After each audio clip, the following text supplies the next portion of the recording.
দুই ব্যক্তি সিগারেট খাচ্ছিল।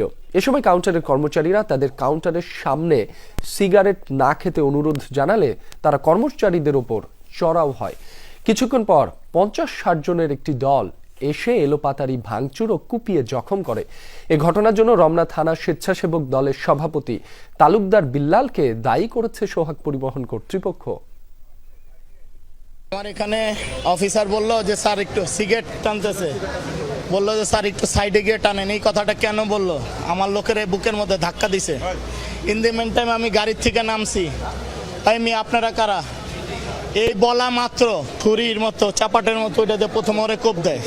তারপরে যখন আমরা ঘুষানো শুরু করে দৌড়ায় চলে গেল। এরপর 60-70 জন লোক নিয়ে আইসা আমারে কোপ দিছে। 11টা, 11:30, 12টা, 1টা পর্যন্ত আমাদের গাড়ি চলে। আমাদের কাউন্টারগুলোতে প্রচুর প্যাসেঞ্জার ছিল। এই প্যাসেঞ্জারের সামনে তারা আমাদের প্রতিটা কাউন্টার এবং কম্পিউটার থেকে শুরু করে আমাদের কাউন্টার, আমাদের বাসার ভিতরে ঢুকে তারা এই দা এবং আরও চাপাতি সহ, আগ্নেয়াস্ত্র সহ আমাদের উপর আক্রমণ করে।